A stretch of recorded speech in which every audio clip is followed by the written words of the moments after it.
இப்ப திடீர்னு நடுவுல குரு பயிற்சி வருதுன்றாங்க, நமக்கு ஒண்ணுமே விளங்கல. என்ன அப்படி சென்டர்ல ஒரு குரு பயிற்சி? எப்போதுமே இந்த சனி பெயர்ச்சிங்கிறது, குரு பெயர்ச்சி, ராகு கேது பெயர்ச்சி 3 தான்.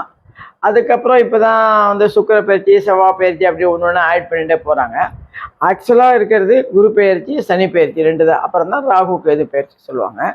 இந்த குரு பெயர்ச்சிங்கிறது வந்து 2 வருஷத்துக்கு ஒரு ட்ரிப்பு நடக்கும். சனி பெயர்ச்சிங்கிறது 2.5 வருஷத்துக்கு ஒரு ட்ரிப்பு நடக்கும். இந்த குரு பெயர்ச்சி வரும்போது அபராத குரு பெயர்ச்சின்னு சொல்லுவாங்க. அதை சென்டர்ல 3 மாசத்துக்கு மற்ற கிரகங்களுக்கு இந்த கிரகங்கள்லேருந்து போய் வேற வீட்டை பார்ப்பாங்க. குரு வந்து என்னைக்குமே வந்து அவருடைய வீட்டில் இருக்கிறத விட வேற வீட்டிலேருந்து நம்மளை பார்க்கணும். குரு பார்வை கோடி நன்மைன்னு சொல்லியிருக்காங்க. குரு உங்கள் வீட்டிலே இருக்கிறத விட குரு வேற வீட்டுக்கு போயிட்டு உங்கள் வீட்டிலேருந்து பார்த்தா ரொம்ப சுபிஷமாக இருக்கும்.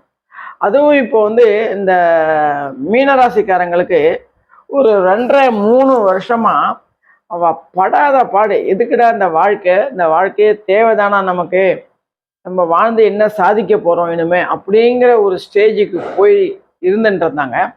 இப்போ அதுலேருந்து ரெக்கவரி ஆகி வராங்க. அதுவும் இந்த 3 மாதம் இப்போ இந்த 18ஆம் தேதியிலேருந்து பார்த்தீங்கன்னாக்க ரொம்ப சுபிஷமாக போகும். ஆனால் அவங்கள்ட்ட என்ன ஒரு மீனராசிக்காரங்கிட்ட ஒரு பெரிய ஒரு சந்தோஷமான செய்தினா, பதி இழந்தனம் பாலனை இழந்தனம் படுத்த நிதி இழந்தனம் இனி எனக்குள்ள என கதி இழைக்கலும் கட்டுரை இழைக்கலும்னு நலச்சக்கரவர்த்தி சொல்லியிருக்காரு.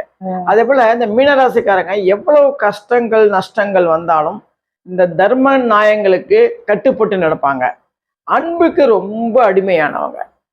சீக்கிரமா அடுத்தவங்ககிட்ட ஏமாந்துருவாங்க. இதே போல குணங்கள் உண்டு. இப்படி இருந்தும் அவங்களுடைய வீடு வந்து குருவோடைய வீடு இருக்கிறதுனால அவரை வந்து குரு எப்படியோ காப்பாத்திட்டு வந்துடுவாரு. அப்படி இருந்த இந்த மீனராசிக்காரங்களுக்கு இப்படி ஒரு வாழ்க்கை தானா அப்படின்னு வருது. இப்போ 5, 7, 9 3 வீட்டிலேருந்து குரு பார்க்குறாரு. 5 வந்து பூர்வ புண்ணியஸ்தானம். பூர்வ புண்ணியஸ்தானங்கிறதுனால குழந்தைகளால ரொம்ப பெருமைப்படுவாங்க, மனைவி மக்களால் ரொம்ப பெருமைப்படுவாங்க. 7வது வீடு 9வது வியாபாரம், ஹெல்த்து இதெல்லாம் வந்திருக்கு. அதுவும் ரொம்ப சுபிஷமாக நன்னா இருக்கு. இப்போ இவங்க பார்க்க வேண்டியது எங்கன்னா, இப்போ எல்லாமே கரெக்டாக இருந்துச்சு. அவங்க வந்து என்னென்னத்தெல்லாம் இழந்தாங்களோ, ராமர் பட்டாபிஷேகம் மாதிரி எதெல்லாம் இழந்தாங்களோ எல்லாத்தையும் மீண்டும் வந்துடும். அவங்களுக்கு பதவி போயிருந்தா கூட பதவி திருப்பி வந்துடும். படிக்காதவங்களாம் படிக்க ஆரம்பிச்சிடும். கல்யாணம் ஆகாதவங்களுக்கு கல்யாணம் ஆகும். கல்யாணம் ஆன இளம் தம்பதிகளுக்கு குழந்தை பிறக்கும்.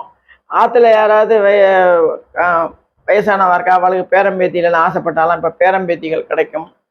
உத்தியோக பிராப்தி தும்பா உத்தியோகம் கிடைக்கும்.